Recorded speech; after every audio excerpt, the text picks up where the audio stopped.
Hi,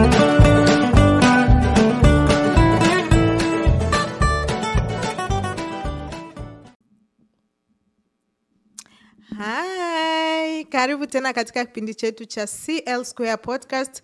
Wale ambao mnifahamu kwa majina, naitwa Jacqueline aka The Chosen One. Halo, na mimi naitwa na Bintu. Karibu sana tena kwenye kipindi chetu cha leo. Stay tuned. Karibu, tuna mada nzuri ya kuwaletea.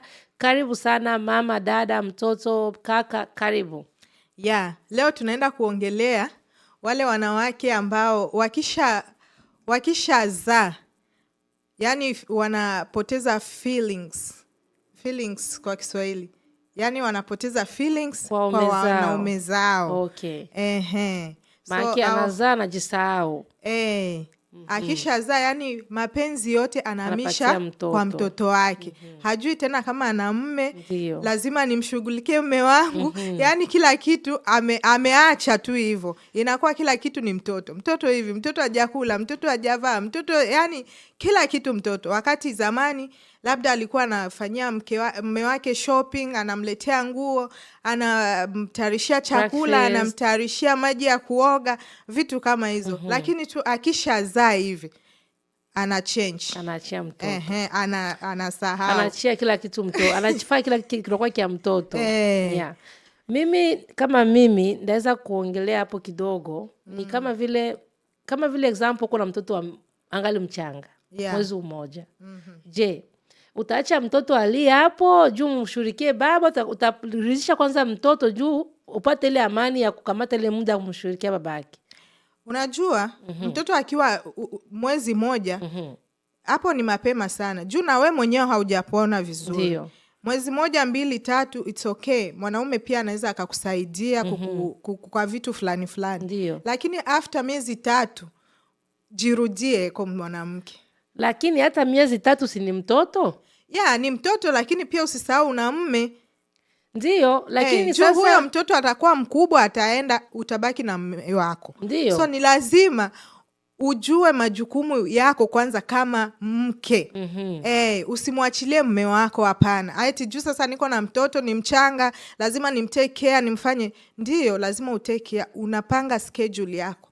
Saizi ni saa mtoto, saizi ni saa ya mume wangu. Sasa kama vile ni kupanga schedule. Example, unapika chakula. Si mko weekend, mko wote nyumbani, unapika chakula. Je, utaweza kupatia kwanza watoto, utapatia kwanza mume wako? Ndampa mume wangu. Juu mume wangu ndo mtoto wangu wa kwanza. Okay. Sasa mimi nitaanza na mume wangu. Okay. Nitamtayarishia mume wangu. Mume wangu akue vizuri, amekula, ameshaoga, ameshafanya kila kitu. Alafu sasa watoto Mimi kwangu naweza pata kwanza watoto. Kwa nini? Juu watoto wakishakula kule, mume wangu atakula na usalama. Hapana. Juu na mimi ndakuwa na usalama, tutakula tuna relax. Juu mtoto utakuwa mume wako nakula, apigana nikia kamata mguu wa kuku kwenye sahani ya baba yake. Hapana. Anakuja chukua kijiko. Itadepend vile umemtrain mtoto wako. Kama mtoto wako unamwachia hiyo uhuru, eti mtu akiwa anakula na unakuja kwenye sahani unachukua, ni nani wewe? Mama yako ni wewe mama ndo umemwachia hiyo access. Lakini kama umemfunza mtoto wako vizuri, mtu akiwa anakula usisogelee hapo. Hatajua, hata respect. Mimi kabisa kila kitu nitaanza na mume wangu. Wale watoto wataenda. Ndiyo. Labda hata watanisahau kesho, lakini mume wangu hata tutazeeka naye. Ndiyo, wataenda, lakini kama wangali wadogo, hakuna wanajua nini, hawatambui hata kitu. Kama ni mtoto wa 14, 11 wala 10, anajua baba yuko nakula, mama atatufanyia vitu baadaye. Lakini ni mtoto mdogo wa miaka 5, miaka 4, ajui kitu. Ndiyo, sasa na wewe sio eti utakuwa umeshajipanga. Utafanya, unajua wanasemaga mwanamke ni mtu ana multitask, yani anaweza kufanya vitu mingi mara moja. Yes. So unaweza kuwa ukipika huku chakula ya baba na chakula na mtoto wako, mtoto pia unamtayarishia. Sasa unamwekea mume wako, unaekea pia na watoto wanakula. Okay. Lakini tayari unajua mume wangu pia ana chakula nzuri. yenye atakula, ama mme wangu tayari ameshaoga, ama mme wangu labda ataenda kazini, nitamwekea lunch yake nzuri ameenda nayo. Si eti okay uko na mtoto alafu sasa mme wako ataanza enda kazini bila chakula kwa sababu ulizaa. Ile pale make sense. Ama mme wangu ako na mahitaji, mme wangu ananihitaji, ndio na kuwa kila kitu, mtoto analia, mtoto hivi. Ile pale lazima umpatie mme wako time. Juu pia yeye anakuhitaji. Ila ukikuwa unamkimbia mtoto hivi mtoto hivi, kesho akienda kwa mchepuko utamlaumu. Hakuna kulaumu kabisa. Hapo una make sense. Juu ya nini unapaswa kujipanga mapema. Unajua mume wangu anafika saa 9, acha niogeshe bebe kama angali mchanga, nimuogeshe nimpatie maziwa akunywe ndio nipate muda kushirikia baba yake. Unaona? Lakini wengine kila kitu inakuwa ni kisugumizi mtoto. Anajisahau kama mtoto naye, baba naye wamechangia kuzaa ule mtoto. Lakini kuna wengine wanaume nao wana exaggerate. Unaona anachia mke afanye kila kitu kyote from A till to Z. Unaona? So kama vile mke example kuna watoto 5. Ufanye breakfast ya watoto 5. Ufanye breakfast ya mume wako nzuri kabisa, na mtayarishia once a week. Unasema ifana kula vizuri kabisa. Je, eske mume wako pale kwenye uko unafanya breakfast ya watoto 5 haizi kusaidia?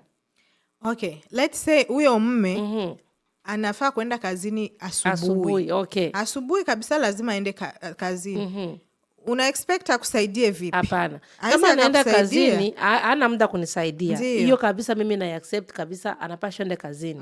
Lakini kama ni weekend mko nyote nyumbani, weekend anaweza akakusaidia. Na pia wewe mwanamke ni lazima ujue jinsi ya kuongea na mme wako. Unajua kumwonye mme wangu nahitaji msaada, mme wangu sio baba fulani uko nakaa hapo tu hapo hawezi kanisaidia. Unaona? Hiyo unamkosea heshima. Kuna wengine wanafanyaka hivyo kweli. Muone sasa anakaa tu ukose nisaidia, unakaa tu hapo. Pita huku. Unaona? Mwanaume kama huyo hata kusaidia na yeye atafanyia kusudi kabisa. Anasema na mimi nikukomoe sikusaidii kabisa. Hiyo kabisa sio vizuri. Mume wako sio mtoto wako, ni mume wako. Unaona? Hata wewe mwenyewe ujitie nafasi yako. Ubako na kutombokea. Wewe utafanya hivi, uko mtu mzima, unaona? Na unaona. Unaona? Sio mpaka kutomboka ndio mtu anapaswa kusikia. Unaongea kwa upole, unaomba kwa upole. Na sana wewe mwanamke ukishatuza, maana unaona basi hapa nimeshafika, unasahau hata hakuna kwenye ataenda. Usisahau kwamba eti huyo mtoto ndo passport yako. Ndio. Unaweza kuomeza na mwanaume akajiendea zake. Ndio, kabisa. So lazima umuonyeshe upendo, mpatie huyo mwanaume. Wanaume ni kama watoto. Ni lazima umuonyeshe upendo. Kabisa. Kama vile unavyoonesha mtoto, kabisa, uonyeshe pia na wewe na kwa mme wako. Hiyo ni kweli, unasema ni kweli kabisa.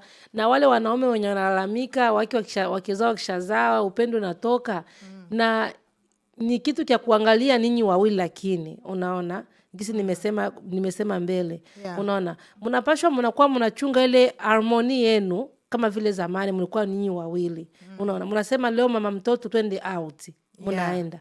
Leo mume wangu twende tuache mtoto kwa shangazi, twende out, mnaenda. Wala twende tuache mtoto kwa bibi, twende out, mnaenda. Unaona? Ndio sasa ndio wale wanawake wao, yani sijui kabisa tutawasema. Yani feelings ni kama feelings imepotea. Sasa kila kitu akiambiwa na mume wake twende out, ndenda aje out. Maana huoni kama kuko mtoto hapa. Maana huoni hivi. Unaona? Of course naona kuko mtoto. Huyo mtoto tunaweza mchukua, tunaweza hata tukaenda naye. Ndio. Ama tunaweza kuna hawa wananis anaweza kuja na kuchungia mtoto. Ama unampeleka kwa ndugu yako kama vile umesema. Dio. Na anamchunga huyo mtoto. So kila kitu unakataa jua watoto. Yani hautashikwa tena. Ndio. Juu uliza baki kugusa mwenzako angali mzazi. Sijui miezi 5 miezi 6 ungali nasema ni ngali mzazi. Unaona? Huyo mwenzako unamuexpect afanye nini? Ni huzuni sana kabisa. ni huzuni sana, na ndio maana ndoa nyingi zinaenda pabaya, na ndio maana tunakuwa nalalamika, kwani mama yetu wamedumu kwenye ndoa, sisi ni hivi, sisi ni hivi. Na ndio maana wanaume wengi pia wanaenda wanajitafutia, wanaanza kuangalia macho nje. Hautamlaumu, alafu kesho unakuwa mme wangu anijali, mme wangu hivi na hivi. Unasahau ni wewe ndo ulianza. Wewe ndo chanzo ya kitu ambao mme wako anafanya. Hiyo ni kweli kabisa. Na inafika natia mpaka kale ka wivu, mme wako anakuwa nasikia wivu. Anakuwa huyu mwanamke nilimpenda yeye au nimempenda. Anaona ile mapenzi yote ya zamani hakuna tena, hakuna kabisa. Anakuwa ama ilikuwa mapenzi ya unafiki, alikuwa labda anipendi, ama anaanza labda ameanza kunicheat, yani wanaume wanaanza wazia vitu vingine, vitu ambazo haziko, anaanza ziwazia kabisa. Sasa wale wanawake kabisa tujiazari, na sisi tuko wanawake, tunazaa, tuna watoto 5, watoto 6, lakini tunapasha tuko tunaangalia tumeanza wawili, tutamaliza wawili. Na tutafanya aje tu renew tena mapenzi yetu. Tutafanya aje tena tukumbuke nani yetu ya ujana wetu. Unaona? Tunapaswa tuko na kila inga kuna kwa new chapter. Tunakuwa na change new chapter. Na tunakuwa tunaangalia hao wengine wanaishi je, tunaweza fanya sisi tu kama vile wale wengine, sio kubaya, kwa mazuri. Unaona? Mwenzako na watoto 5 anakuwa tu vizuri, anatekea mume wake vizuri. Wando kamuliza hao unakuwa na watoto wako 5 na mnakuwa always pamoja, harmony nzuri, mnatoka mnaenda out. Unaona? Watu wanaongeaka na mna share idea. Hiyo unasema ni kweli. Na pia kama we ni mwanamke wa hiyo hali, najua sometimes ukizaa kuna ile, kwa kweli kuna ile feelings ambayo inakutoka lakini ni lazima ukumbuke, uko unajiweka kwa akili yako, lazima mwanaume nimfanyie hivi. Na pia unaweza kuwa unaangalia hata movies. Kuko movies zenye zinaweza zikakusaidia, kuna mafundisho, unaweza kaangalia YouTube, siku hizi kuna kila kitu. Unaweza ukatype chochote kile na wanakuletea. Unaangalia hata kwenye YouTube, hata una pretend, jifanyishe tu basi. Na itakuwa inaanza kurudia polepole, inakuja. Najua mtu ukizaa kweli feelings inapotea, lakini ni lazima we mwenyewe uitafute tena. Kabisa. Sini kama vile mtu kishazaa mwili hormones na change, una change kabisa completely. Wengine wananenepa, wengine wanagonda, unaona. Maana una change, unaenda ku next level. Sasa mwenyewe kujiangalia how ndaweza nibakie gisi nilikuwa mbele. Unaona? Unapiganisha mwenyewe, ndio ni kupiganisha. Unaona? Ukisema simu ujiachilie ndo. Na pia unaongea na mume wako. Ndio. Ongea naye umwambie huyo ni huyo ndo partner wako. So lazima kila kitu ukiwa na tatizo unaongea na yeye.